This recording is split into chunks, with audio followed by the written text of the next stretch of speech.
போல் பாக்கிய செல்வம் புவியில் இல்லையே. புவி நிரம்ப பொன் தந்தாலும் இப்பளிக்கு ஈடில்லையே.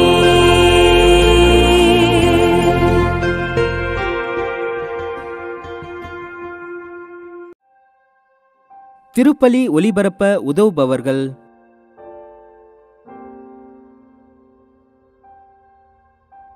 மேதகு பேராயர் மரியானுஸ் ஆரோக்கியசாமி இவரின் ஆன்ம இலைப்பாற்றிக்காக வேண்டி,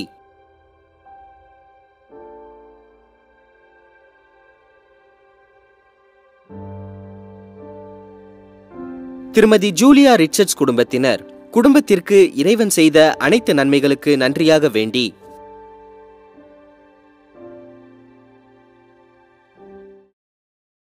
தந்தை மகன் தூயாவியாரின் பெயராலே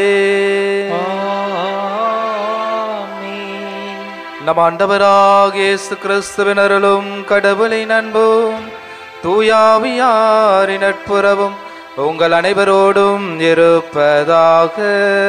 உம் ஆன்மாவோடும் இருப்பதாக. சகோதர சகோதரிகளே, தூய மறு நிகழ்வுகளை கொண்டாட நாம் தகுதி பெறும் பொருட்டு நம் பாவங்களுக்காக ஆண்டவரிடத்தில் நாம் மனவருந்துவோம். எல்லாம் வல்ல இறைவனிடமும் சகோதர சகோதரிகளே, உங்களிடமும் நான் பாவியனை ஏற்றுக்கொள்கிறேன். ஏனெனில் என் சிந்தனையாலும் சொல்லாலும் செயலாலும் கடமையில் தவறியதாலும் பாவங்கள் பல செய்தேன். என் பாவமே என் பாவமே என் பெரும் பாவமே.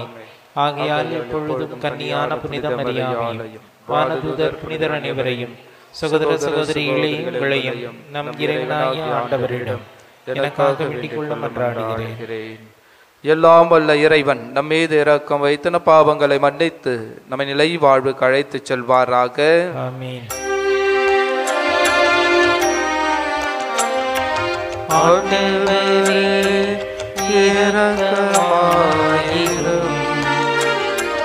கிறிஸ்துவே இரக்கமாயிரும். ஆண்டவரே இரக்கமாயிரும். கிறிஸ்துவே இரக்கமாயிரும். மன்றாடுவோமாக. இறைவா, இக்காலத்தில் புனித கன்னி மரியாவை பின்பற்றி உமது திரு அவை இறைப்பற்றுடன் கிறிஸ்துவின் பாடுகளை தியானிக்க செய்தீரே. அதே கன்னி மரியாவின் மன்றாட்டால் ஒரே திருமகனை அன்றாடம் உறுதியாக பற்றி கொண்டு அவரது அருள் நிறைவுக்கு இறுதியில் வந்து சேர எங்களுக்கு அருள்வீராக. உமோடும் தூயாவியாரின் ஒன்றைப்பில் இறைவனாய் என்றென்று வாழ்ந்து ஆட்சி செய்கின்றவர் வழியாகவே உம்மை மன்றாடுகின்றோம். ஆமென்.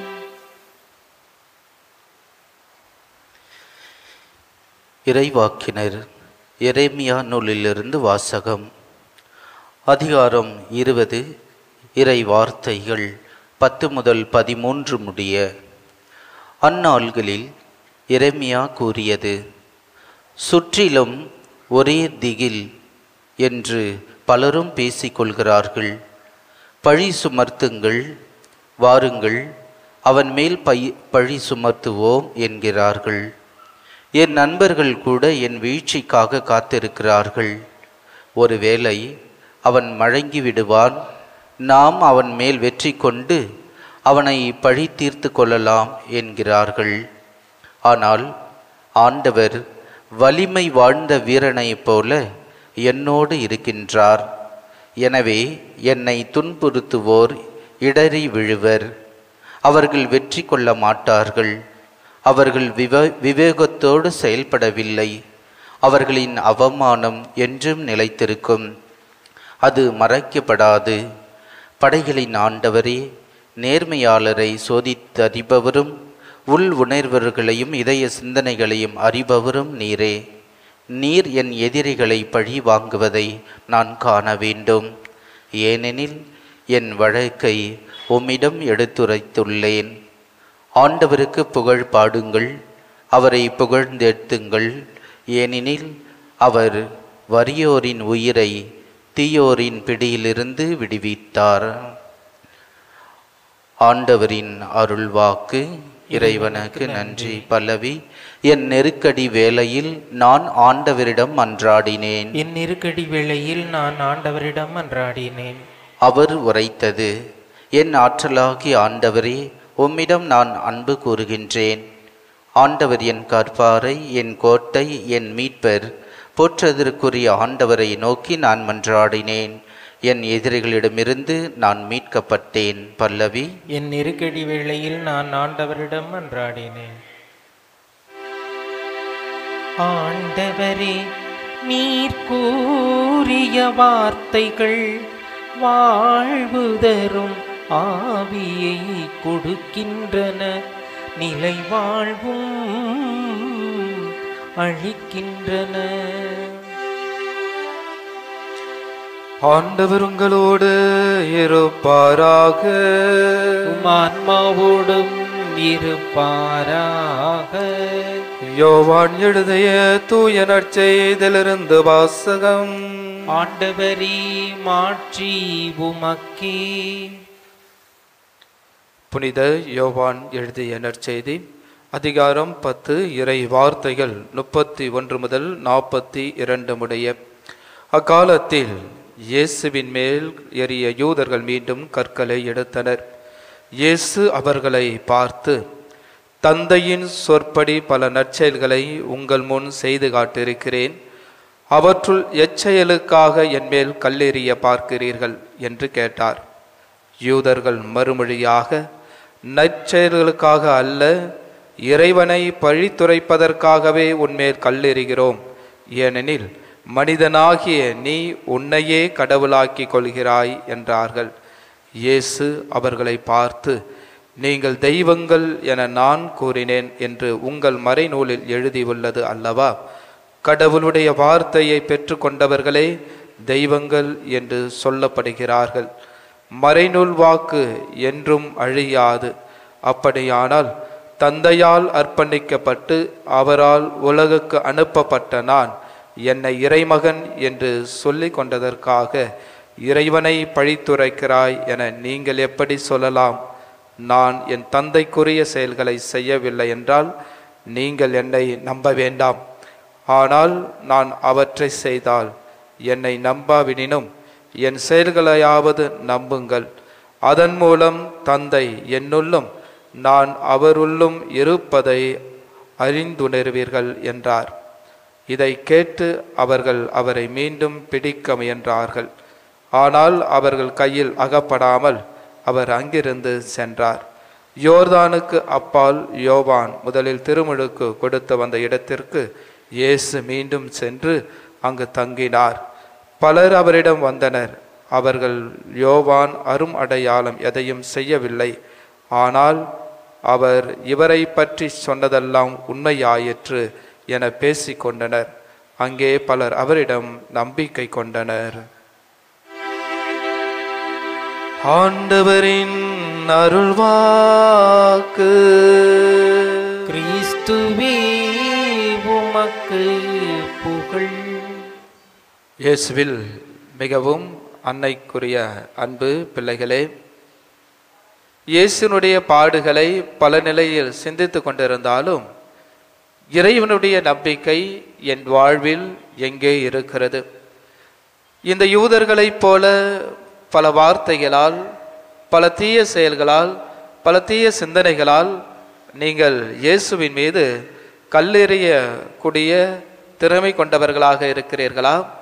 அல்லது இயேசுதான் எனக்கு உண்மையான நம்பிக்கை, வாழ்வு என்பதை நம்முடைய வாழ்க்கையில் நாம் நம்பிக்கைக்குரிய ஒரு வாழ்க்கையை கொடுக்கக்கூடியவர்களாக இருக்கிறோமா என்பதை தான் இன்று இறைவனுடைய வார்த்தை நமக்கு சொல்லித்தரப்படுகிறது. முதல் வாசகத்திலே நாம் பார்க்கிறோம், பிறரை பற்றி பேசுவதுதான் வாழ்க்கை என்பதை நாம் பார்க்கிறோம்.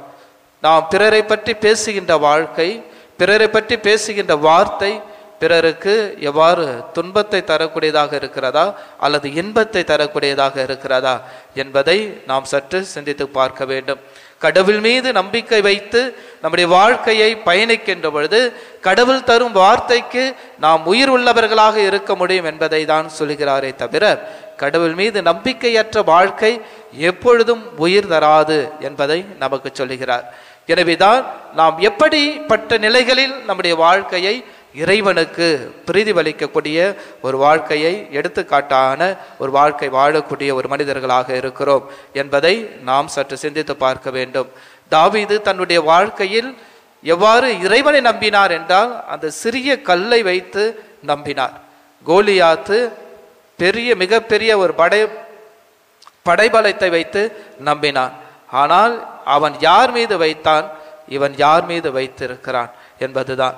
கடவுள் மீது வைத்து கொண்டிருக்கிற அந்த நம்பிக்கையினால் தான் தாவீது அந்த சிறிய கல்லால் அந்த கோலியாத்தை வென்றான். ஏனென்றால் அவன் வைத்த நம்பிக்கை கடவுள் மீது ஆழமானதாக இருந்தது. நாம் யார் மீது நம்பிக்கை வைத்து வாழ்கிறோம், நாம் யார் மீது நம்முடைய நம்பிக்கையை கொடுக்கிறோம் என்பதை சிந்தித்து பார்க்க வேண்டும். இயேசுவில் மிகவும் பிரியமானவர்களே, முதல் வாசகத்தில் நாம் வலுவிழந்தவர்களாக வாழ்ந்து கொண்டிருக்கிறோம், நம்பிக்கை அற்றவர்களாக வாழ்ந்து கொண்டிருக்கிறோம். ஏனென்றால் நாம் வைத்த நம்பிக்கை கடவுள் மீது அல்ல, பொருள் மீது வைத்திருக்கிறோம், பொன் மீது வைத்திருக்கிறோம், மனிதர் மீது வைத்திருக்கிறோம். இவர் கொடுப்பார் என்ற ஒரு நம்பிக்கையில நாம் பல சூழ்நிலைகளில் நம்முடைய நம்பிக்கைகளை நாம் வைத்து வாழ்ந்து கொண்டிருக்கிறோம். ஆனால் அந்த தாவீதை போல ஒரு ஆழமான ஒரு நம்பிக்கையை நாம் கடவுளுக்கு நம்மால் கொடுக்க முடியவில்லை, வாழ முடியவில்லை. ஆண்டவர் கேட்கிறார். இந்த தவ காலத்தில் அவருடைய பாடுகளை சிந்திக்கின்ற நாம், தியானிக்கின்ற நாம் எந்த அளவுக்கு ஒரு முழுமையான ஒரு நம்பிக்கையோடு வாழ்ந்து கொண்டிருக்கிறோம் என்பதை சற்று சிந்தித்து பார்க்க வேண்டும். எனவேதான் இறைவன் முதல் வாசகத்தில் ஆழமாக நமக்கு சொல்லுகிறார். நாம் நம்பிக்கையை எப்படி இறைவன் மீது வைத்து வாழக்கூடியவர்களாக முயற்சி எடுக்கிறோம் என்பதுதான். எனவேதான் இறைவனிடத்தில் ஒரு ஆழமான ஒரு நம்பிக்கையை கொடுக்கக்கூடியவர்களாக நாம் ஜெபிக்கின்ற ஜெபத்தில் அல்ல, நாம் வாசிக்கின்ற இறை வார்த்தைகளில் அல்ல, நாம் வாழ்கின்ற வாழ்க்கையில் அல்ல. ஏனென்றால் இவைகளில் நாம் ஜெபிப்பது கிடையாது, இவைகளில் நம்முடைய வாழ்க்கையை செலுத்துவது கிடையாது, இவைகளில் நம்முடைய வாழ்க்கையை பிரதிபலிப்பது, இறைவனுக்கு உகந்ததாக பிரதிபலிப்பது கிடையாது. எனவேதான் நாம் ஒரு செத்த ஒரு நம்பிக்கையாளர்களாக வாழ்ந்து கொண்டிருக்கிறோம். இயேசுவில் மிகவும் பிரியமானவர்களே, இன்றைய இறைவனிடத்தில் ஆண்டவர் மீது ஏன் கல் எறிகின்ற ஒரு சூழ்நிலையை பார்க்கின்ற பொழுது இவர்கள் எதன் மீது நம்பிக்கை வைத்தார்கள் என்று பார்க்க வேண்டிய ஒரு சூழ்நிலை. நாமும் யார் மீது நம்பிக்கை வைக்கிறோம்?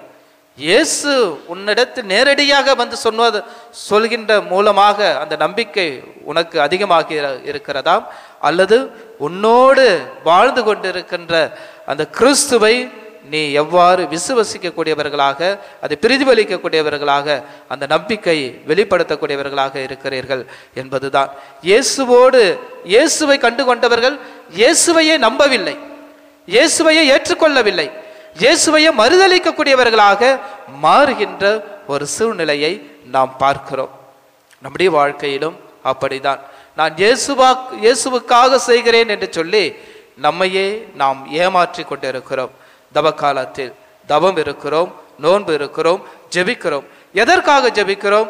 ஒருவரை மன்னிக்க வேண்டும் என்பதற்காக ஜெபிக்க வேண்டும், ஒருவரை அன்பு செய்வதற்காக ஜெபிக்க வேண்டும், ஒருவரை ஏற்றுக்கொள்வதற்காக நாம் வாழ வேண்டும். அதுதான் ஆண்டவர் அவருடைய வாழ்வின் வழியாக நமக்கு சொல்கிறார். அதை நாம் எப்படி வாழ்கிறோம்? ஆண்டவரே, என்னால் மன்னிக்க முடியவில்லை, என்னால் அன்பு செய்ய முடியவில்லை, என்னால் ஏற்றுக்கொள்ள முடியவில்லை என்று நம்முடைய சிந்தனைகளாலும் செயல்களாலும் வெளிப்படுத்துகின்றோமே தவிர, கடவுளுடைய அந்த வாழ்வுக்குரிய, அந்த நம்பிக்கைக்குரிய நம்முடைய வாழ்க்கை இன்னும் இறைவனுக்கு உகந்ததாக இல்லாமல் ஒரு மாறுபட்ட ஒரு சிந்தனைகளோடு வாழக்கூடிய ஒரு வாழ்க்கையை தான் வாழ்ந்து கொண்டிருக்கிறோம். எனவே இயேசுவில் மிகவும் பிரியமானவர்களே, ஆண்டவர் இயேசு நமக்கு மிக அழகாக சொல்லுகிறார். அவருடைய வார்த்தையை உயிர் உள்ளது என்று சொல்லுகிறார், அது அழியப்படாது என்று சொல்லுகிறார். எனவேதான் அந்த வார்த்தையை நமக்கு கொடுத்திருக்கிறார். இயேசு நம்முள் வாழ்ந்து கொண்டிருக்கிறார். இயேசு நம்முள் வசித்து கொண்டிருக்கிறார். இயேசு நம்மை வழி நடத்துகிறார். இயேசு நம்மிடம் பேசுகிறார். ஆனால் அதை கேட்கக்கூடியவர்களாக, சிந்திக்கக்கூடியவர்களாக, செயல்படுத்தக்கூடியவர்களாக நம்முடைய எண்ணங்கள் இறைவனுக்கு உகந்ததாக அல்ல. எனவேதான் ஒரு இளைஞன் தன்னுடைய குருவினிடத்தில், என்னால் வாழ முடியவில்லை, எனக்கு திறமைகள் இல்லை, நான் பலவீனம் உள்ளவனாக இருக்கிறேன், நான் கஷ்டப்படுகிறேன், நான் பல நிலைகளில் அவனுடைய வாழ்க்கையினுடைய குறைகளை பற்றியே அந்த குருவானவரிடத்தில் சொல்லுகின்ற அந்த இளைஞனுடைய வாழ்க்கையை அந்த குருவானவர் அந்த இளைஞனை கூப்பிடுகிறார். நீ போயிட்டு நாளைக்கு வா என்று சொல்லுகிறார். அப்பொழுது அவர் அந்த ஆலமரத்தின் அடியில் உட்கார்ந்து ஜெபித்து கொண்டிருக்கிறார் அந்த குருவானவர். இந்த இளைஞனும் தன்னுடைய வாழ்க்கையினுடைய போராட்டத்தை பற்றி புலம்பிய அவனுக்கு அந்த குருவானவர் சொல்லுகிறார், ஆலமரத்தின் அடியில் உட்கார்ந்து இந்த ஆலமரத்தின் அடியில் இருக்கின்ற ஒரு ஆலப்பழத்தை எடு என்று சொல்லுகிறார். அவனும் அந்த ஆலப்பழத்தை எடுத்து அதை இரண்டாக நறுக்கு என்று சொல்லுகிறார். இரண்டாக நறுக்குகிறார். அதில் உள்ள விதையை எடுத்து இரண்டாக பிளை என்று சொல்லுகிறார். பிளக்குகின்ற பொழுது அந்த விதையில் ஒன்றுமில்லை. ஆனால் ஒன்றுமில்லாத இந்த விதையில் இவ்வளவு பெரிய ஆலமரம் வருகிறது. அந்த ஆலமரம் ஒரு பெரிய ஒரு பலனை கொடுக்கிறது. உன்னிடத்தில் ஒன்றுமில்லை என்று நீ சொல்லுகின்ற பொழுது ஏன் உன்னிடத்தில் எதுவும் இல்லை என்று ஏன் உன்னையே நீ தாழ்த்தி கொள்ளுகிறாய்? உன்னிடத்தில் ஒரு சிறிய சக்தியாவது கடவுள் கொடுத்திருப்பார். அதை வைத்து நீ மிகப்பெரிய ஒரு ஆலமரம் போல உன்னால் வாழ முடியும் என்பதை சொல்லுகிறார். எனவேதான் நம்மிடத்தில் பல நிலைகளில் புலம்பிக் கொண்டிருக்கிறோம். பலதை பற்றி யோசிக்கிறோம். எனக்கு வாழ்க்கை இல்லையே, எனக்கு இவ்வாறாக கஷ்டங்கள் வருகிறதே, துன்பங்கள் வருகிறதே, துயரங்கள் வருகிறதே என்று பல நிலைகளில் நம்மை பற்றியே நாம் புலம்பிக் கொண்டு வாழ்ந்து கொண்டிருக்கிறோம். அதே போலதான் அந்த இளைஞனுக்கு சொல்வது போலதான் இறைவன் உனக்கும் சொல்லுகிறார். உன்னிடத்தில் சிறிய விசுவாசம் கடுகளவு இருந்தாலும் நீ இறைவனோடு என்றும் வாழக்கூடிய ஒரு வாழ்க்கையை காண்பாய். எனவேதான் அங்கு அந்த யூதர்கள், அவர்களிடத்தில் விசுவாசம் இல்லை, நம்பிக்கை இல்லை. அவர்களுடைய வாழ்க்கையை பார்க்கின்ற பொழுது பல நிலைகளை யோசிக்கின்ற அந்த நிலைகள் இறைவனுடைய அந்த நம்பிக்கையை அவர்களுக்கு யோசிக்கின்ற அந்த மனநிலை இல்லை. எனவேதான் அவர்கள் இயேசுவை கல்லால் எறிந்து கொள்ள வேண்டும் என்ற ஒரு நோக்கத்தில் சிந்தனையிலே செயல்படுவதை நாம் பார்க்கிறோம். நாமும் யாரை போல நாம் இந்த மண்ணுலகில் வாழ்ந்து கொண்டிருக்கிறோம்? இயேசுனுடைய பிள்ளையாக என்னுடைய வாழ்வு இருக்க வேண்டும் என்பதற்காகவா, அல்லது இந்த யூதர்களைப் போல நம்பிக்கையற்ற ஒரு மனிதர்களாக வாழக்கூடியவர்களாக நம்முடைய எண்ணங்களை நாம் வீணாக்கி கொண்டு இருக்கிறோமா என்பதை சிந்தித்து பாருங்கள். எனவேதான் ஆண்டவர் இயேசு நமக்கு சிறிய விதையாக கோதுமை மணி மண்ணில் விடிந்து மடிந்தால் ஒழிய மிகுந்த பலன் தராது என்பதற்காக அவர் தன்னையே ஒரு முழுமையாக மடியக்கூடிய ஒரு விதையாக, ஒரு விருட்சமாக அவர் நமக்கு உண்மையின் ஒரு மீட்பாக இருக்கக்கூடிய ஒரு மனிதராக மாறுவதை நாம் பார்க்கிறோம். எனவேதான் ஆண்டவர் இயேசுவை அவர்கள் எவ்வாறு நேசித்தார்கள் என்பதை விட நான் எவ்வாறு ஆண்டவர் இயேசுவை நேசிக்கிறேன் என்ற கண்ணோட்டத்தோடு நம்மளுக்கு கொடுத்த திறமைகளையும் திறன்களையும் ஆண்டவருக்கு உகந்ததாக நாம் ஆண்டவரை காணுவோம். எனவேதான் நம்மில் இருக்கின்ற ஒவ்வொருடைய உள்ளத்திலும் இயேசு இருக்கிறார். இயேசு வாழ்ந்து கொண்டிருக்கிறார். இயேசு உங்களுக்கு வல்லமை செய்து கொண்டிருக்கிறார். இயேசு உங்களுக்கு நிறைவான அதிகமான திறமைகளை கொடுத்து கொண்டிருக்கிறார். அந்த திறமைகளை எல்லாம் எங்கே இருக்கிறது என்பதை உணர்ந்து இயேசுவை கண்டுபிடித்து நம்முடைய வாழ்வில் இணைத்து கொண்டு இறைவனுக்கு உகந்த ஒரு பலியாக நம்மை இறைவனுக்கு உகந்ததாக்கி கொள்ள தெய்வீக திருப்பலியில நம்மை ஒப்பு கொடுப்போம். ஆமென்.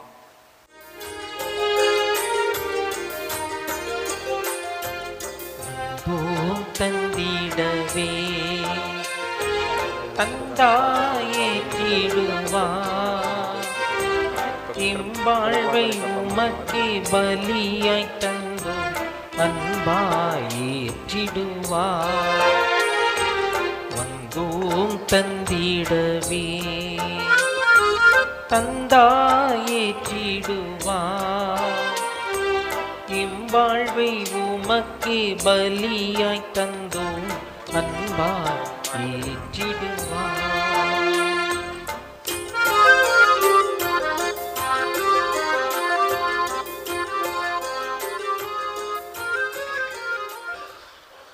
சகோதர சகோதரிகளே, உங்களிடம் என்னுடையதுமான இபலி எல்லாம் வல்ல தந்தையாக இறைவனுக்கு ஏற்றதாகபடி மன்றாடுங்கள். ஆண்டவர் தமது பெயரின் புகழ்ச்சிக்காகவும் ஆட்சிக்காகவும் நமது நன்மைக்காகவும் புனித திரு அவை அனைத்து நலனுக்காகவும் நமது கையிலிருந்து இப்பலியை ஏற்றுக்கொள்வாராக. இரக்கமுள்ள இறைவா, எங்களுக்கு அருள் புரிய உம்மை வேண்டுகின்றோம். அதனால் உமக்கு ஏற்றவாறு என்றும் பலிபீடங்களில் பணிபுரியும் தகுதி பெற்று அவற்றில் முடிவில்லாமல் பங்கேற்பதால் மீட்க பெறுவோமாக. எங்கள் ஆண்டவராகிய கிறிஸ்து வழியாக உம்மை மன்றாடுகின்றோம். ஆண்டவர் உங்களோடு இருப்பாராக. ஆன்மாவோடும் இருப்பாராக. இதயங்களை மேலே எழுப்புங்கள். ஆண்டவரிடம் எழுப்பியுள்ளோம். நம் இறைவனாகிய ஆண்டவருக்கு நன்றி கூறுவோம். அது தகுதியும் நீதியும் ஆனதே. ஆண்டவரே, தூயவரான தந்தையே, என்றுமுள்ள எல்லாம் வல்ல இறைவா, என்னாலும் எவ்விடத்திலும் நாங்கள் உமக்கு நன்றி செலுத்துவது மெய்யாகவே தகுதியும் நீதியும் ஆகும். எங்கள் கடமையும் மீட்புக்குரிய செயலும் ஆகும். ஏனெனில் உம் திருமகன் மீட்பளிக்கும் பாடுகளினால் உலகம் அனைத்தையும் நல்லுணர்வை பெறுகின்றது. உமது மாண்பை அறிக்கையிடுகின்றது. சிலுவையின் வியத்தகு வலிமையினால் உலகத்தின் மீது தீர்ப்பும் சிலுவையில் அறையுண்டவர்களின் அதிகாரமும் விளங்குகின்றன. ஆகவே ஆண்டவரே, வானதூதர் புனிதர் அனைவரோடும் நாங்கள் சேர்ந்து உம்மை அறிக்கையிட்டு அக்களிப்புடன் சொல்வதாவது: தூயவர் தூயவர் தூயவர், வான்படைகளின் கடவுளாம் ஆண்டவர். விண்ணகமும் மண்ணகமும் உமது ஆட்சியால் நிறைந்துள்ளன. உன்னதங்களிலே ஓசன்னா. ஆண்டவர் பெயரால் வருகிறவர் ஆசி பெற்றவர். உன்னதங்களிலே ஓசன்னா. ஆண்டவரே, நீ மெய்யாகவே தூயவர், தூய்மை அனைத்துக்கும் போற்று. ஆகவே உம்முடைய ஆவியை பொழிந்து இக்காணிக்கைகளை தூய்மைப்படுத்த உம்மை வேண்டுகின்றோம். இவ்வாறு எங்கள் ஆண்டவர் இயேசு கிறிஸ்துவின் உடலும் இரத்தமுமாக எங்களுக்கு இவை மாறுவனவாக. அவர் பாடுபட உளம் கணிந்து தம்மை கையளித்த போது அப்பத்தை எடுத்து நன்றி செலுத்தி அதை பெற்று தம் சீடர்களுக்கு அழைத்து இயேசு கூறியதாவது: அனைவரும் இதிலிருந்து பெற்று உண்ணுங்கள், ஏனெனில் இது உங்களுக்காக கையளிக்கப்படும் என் உடல்.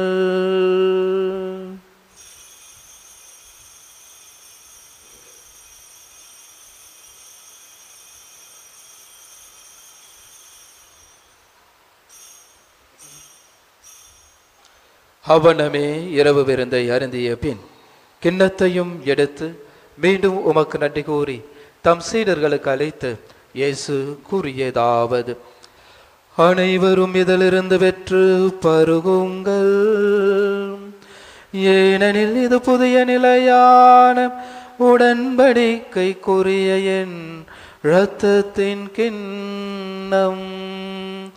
இது பாவ மன்னிப்புக்கென்றும் உங்களுக்காகவும் பலருக்காகவும் சிந்தப்படும். இதை என் நினைவாக செய்யுங்கள்.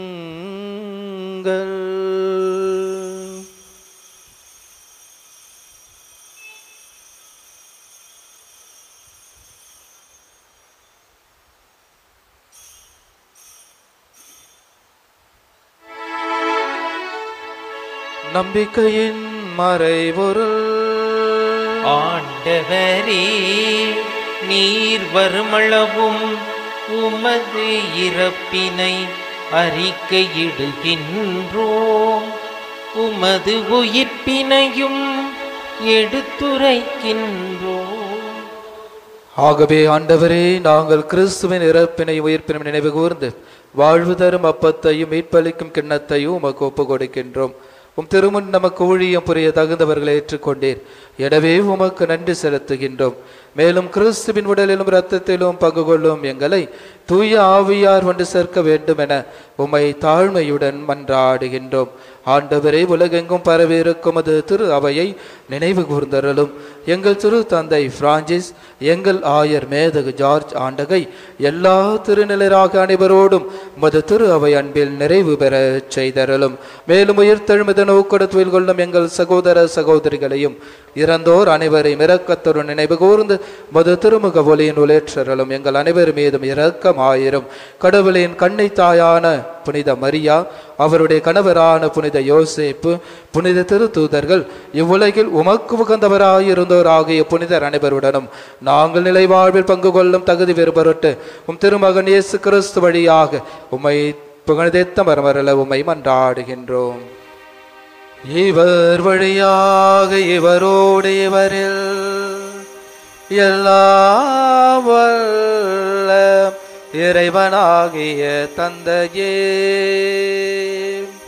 தூய ஆவியாரின் ஒன்றிப்பில் எல்லா புகழும் மாட்சியும் என்றென்றும் உமக்கு உரியதே.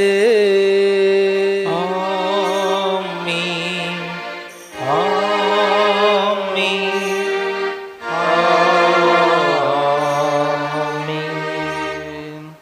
மீட்பரின் கட்டளையால் கற்பிக்கப்பட்டு இறை படிப்பினையால் பயிற்சி பெற்ற நாம் துணிந்து சொல்லுவோம். விண்ணுலகில் இருக்கின்ற எங்கள் தந்தையே, உமது பெயர் தூயது என போற்ற பெறுக. உமது ஆட்சி வருக. உமது திருவுளம் விண்ணுலகில் நிறைவேறுவது போல மண்ணுலகிலும் நிறைவேறுக. எங்கள் அன்றாட உணவை இன்று எங்களுக்கு தாரும். எங்களுக்கு எதிராக குற்றம் செய்வோரை நாங்கள் மன்னிப்பது போல எங்கள் குற்றங்களை மன்னியும். எங்களை சோதனைக்கு உட்படுத்தாதையும் தீமையிலிருந்து எங்களை விடுவித்தருளும். ஆண்டவரே, தீமை அனைத்திலும் இருந்து எங்களை விடுவித்து எங்கள் வாழ்நாளில் அமைதியை கனிவுடன் அருள உம்மை மன்றாடுகிறோம். உமது இரக்கத்தின் உதவியால் நாங்கள் பாவத்திலிருந்து எப்பொழுதும் விடுதலை பெற்று யாதொரு கலக்கமும் இன்றி நலமாய் இருப்போமாக. நாங்கள் இது நோக்கி இருக்கும் பேரின்பத்துக்காகவும் மீட்பராகிய இயேசு கிறிஸ்துவின் வருகைக்காகவும் காத்திருக்கின்றோம். ஏனெனில் ஆட்சியும் வல்லமையும் ஆட்சியும் என்றென்றும் உமதே. ஆண்டவரே இயேசு கிறிஸ்துவே, அமைதியை உங்களுக்கு விட்டு செல்கிறேன், என் அமைதியை உங்களுக்கு அளிக்கிறேன் என்றும் திருத்தூதர்களுக்கும் எழுதீரேன். எங்கள் பாவங்களை பாராமல் உமது திரு அவையின் நம்பிக்கையை கண்ணோக்கி உமது திருவுளத்துக்கேற்பதற்கு அமைதியையும் ஒற்றுமையும் அளித்தருள திருவுளம் கொள்வீராக. என்றென்று வாழ்ந்து ஆட்சி செய்கின்றவர் நீரே. ஆமென். ஆண்டவருடைய அமைதி உங்கள் அனைவரோடும் என்றும் இருப்பதாக. ஆன்மாவோடும் இருப்பதாக. நம் ஆண்டவர் இயேசு தருகின்ற அமைதியை ஒருவரோடு ஒருவர் மகிழ்ச்சியோடு பகிர்ந்து கொள்வோம். அமைதி. உலகின் பாவங்களை போக்கும் இறைவனின் செம்மறியே, எங்கள் மேல் இரக்கமாயிரும். உலகின் பாவங்களை போக்கும் இறைவனின் செம்மறியே, எங்கள் மேல் இரக்கமாயிரும். உலகின் பாவங்களை போக்கும் இறைவனின் செம்மறியே, எங்களுக்கு அமைதியை அளித்தருளும். இதோ நம் ஆண்டவர் இயேசு கிறிஸ்து நம்முடைய வாழ்வின் எல்லா நிலைகளிலும் நம்மோடு இருந்து நம்மை வழி நடத்துகிறவர். இவரையா உன்னுடைய வார்த்தையாலும் உன்னுடைய சிந்தனையாலும் தீய செயல்களாலும் கல்லெறியை பார்க்கிறாய். உன்னுடைய மனதை நீயே கேட்டுப்பார்.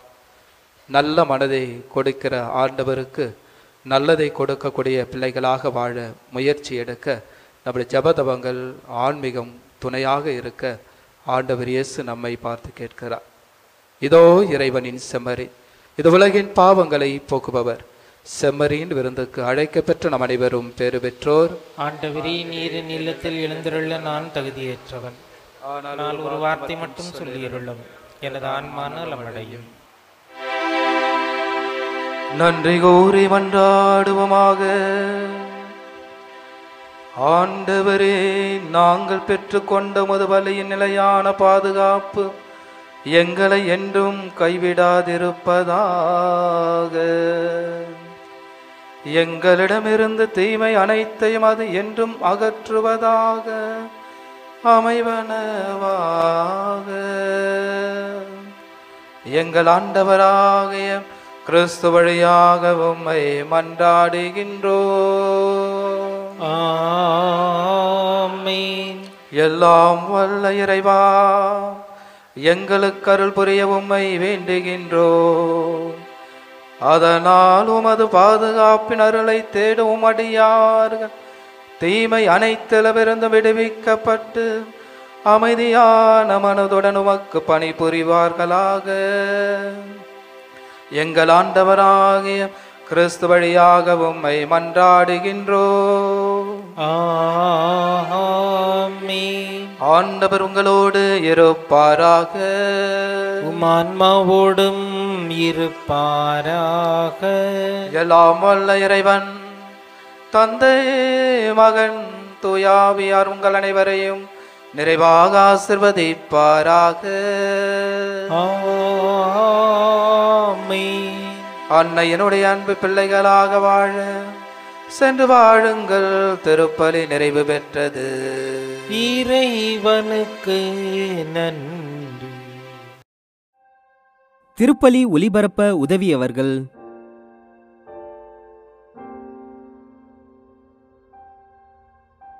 மேதகு பேராயர் மரியானுஸ் ஆரோக்கியசாமி, இவரின் ஆன்ம இலைப்பாற்றிக்காக வேண்டி.